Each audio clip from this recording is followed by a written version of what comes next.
ബംഗ്ലാദേശിന്റെ ആദ്യത്തെ വനിതാ പ്രധാനമന്ത്രി ഖാലിദ സിയ അന്തരിച്ചു. 80 വയസ്സായിരുന്നു. ദീർഘകാലമായി അസുഖബാധിതയായി ചികിത്സയിലായിരുന്നു. സ്ഥാനഭ്രഷ്ടയാക്കപ്പെട്ട ഷെയ്ഖ് ഹസീനയുടെ എതിരാളിയായ ഖാലിദ സിയ ബംഗ്ലാദേശ് നാഷണലിസ്റ്റ് പാർട്ടി അധ്യക്ഷയാണ്.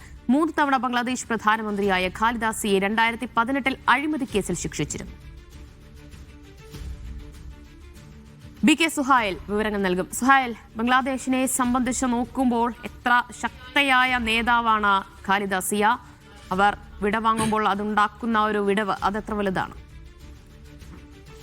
ദിവ്യ, ധാക്കയിൽ നിന്ന് ഈയൊരു മരണവാർത്ത വരുമ്പോൾ ബംഗ്ലാദേശിനെ സംബന്ധിച്ചിടത്തോളം ഏറെ നിർണായകമായ ഒരു വ്യക്തിത്വമാണ് വിടവാങ്ങുന്നത്.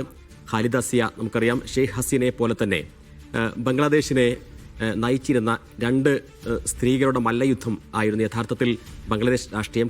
കഴിഞ്ഞ കുറേ ദശകങ്ങൾ ഒരു ഭാഗത്ത് ഖാലിദ സിയയും മറുഭാഗത്ത് ഷെയ്ഖ് ഹസീനയും. ഖാലിദ സിയയെ കുറിച്ച് പറയുകയാണെങ്കിൽ 1981 കൂടി ഷെയ്ഖ് ഹസീനയുടെ ഭർത്താവായിരുന്ന സിയാഉർ റഹ്മാൻ, നേരത്തെ അദ്ദേഹം സൈനിക മേധാവിയായിരുന്നു. അതിനുശേഷം ബംഗ്ലാദേശ് നാഷണലിസ്റ്റ് പാർട്ടി രൂപീകരിക്കുന്നു, BNP രൂപീകരിക്കുന്നു. BNPയുടെ നേതാവായി ഉയർന്നു വരുന്നു, പ്രധാനമന്ത്രിയാകുന്നു. ഈ പ്രധാനമന്ത്രിയാകുന്ന ഘട്ടത്തിലാണ് അവിടെ ഏറ്റവും വലിയ ബംഗ്ലാദേശ് രാഷ്ട്രീയത്തെ തന്നെ അന്ന് ഇളക്കിമറിച്ച ഒരു കൊലപാതകം നടക്കുന്നത്. ഇവരുടെ ഭർത്താവ്, ഖാലിദ സിയയുടെ ഭർത്താവ് സിയാഉർ റഹ്മാൻ പട്ടാളത്തിൻ്റെ കൂടി ഭാഗമായി കൊല്ലപ്പെടുകയും ചെയ്യുന്നത്. ആ സംഭവം യഥാർത്ഥത്തിൽ BNPക്കേറ്റ വലിയ തിരിച്ചടി എന്ന് മാത്രമല്ല, ബംഗ്ലാദേശ് രാഷ്ട്രീയത്തിന്, ജനാധിപത്യത്തിനേറ്റ ഏറ്റവും വലിയൊരു അടിയായിരുന്നു.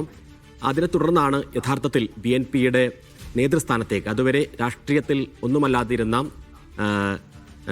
ഖാലിദ സിയ രംഗത്ത് വരുന്നത്.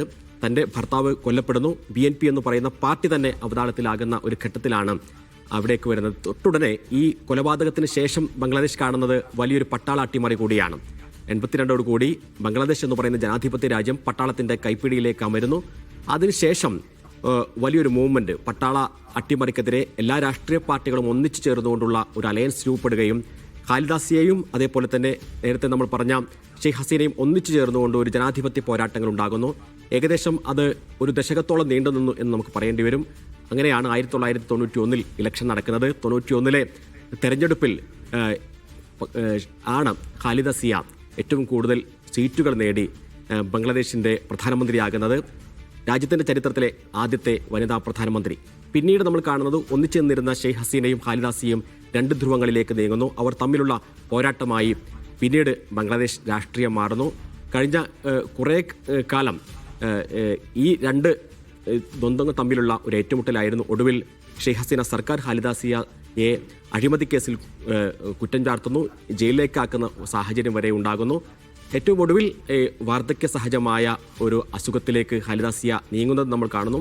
അതേ ഘട്ടത്തിൽ കരുത്താർജിച്ചു വന്നിരുന്ന ഷെയ്ഖ് ഹസീന പിന്നീട് ഏറ്റവും ഒടുവിൽ ഈ വർഷം നടന്ന വലിയ പ്രക്ഷോഭത്തിനൊടുവിൽ, വിദ്യാർത്ഥി പ്രക്ഷോഭത്തിനൊടുവിൽ നാടുവിടേണ്ടി വരുന്നു. അപ്പോൾ 2025 എന്ന് പറയുന്ന ഈ വർഷം ബംഗ്ലാദേശിലെ ഉരുക്കു വനിതകളായി അറിയപ്പെട്ടിരുന്ന 2 സ്ത്രീകളുടെ ഒരു ഭാഗത്ത് അധികാരത്തിൽ നിന്നുള്ള പിന്മാറ്റം, മറുഭാഗത്ത് ജീവിതത്തിൽ നിന്ന് തന്നെയുള്ള ഖാലിദ സിയയുടെ പിന്മാറ്റം കാണുകയാണ്.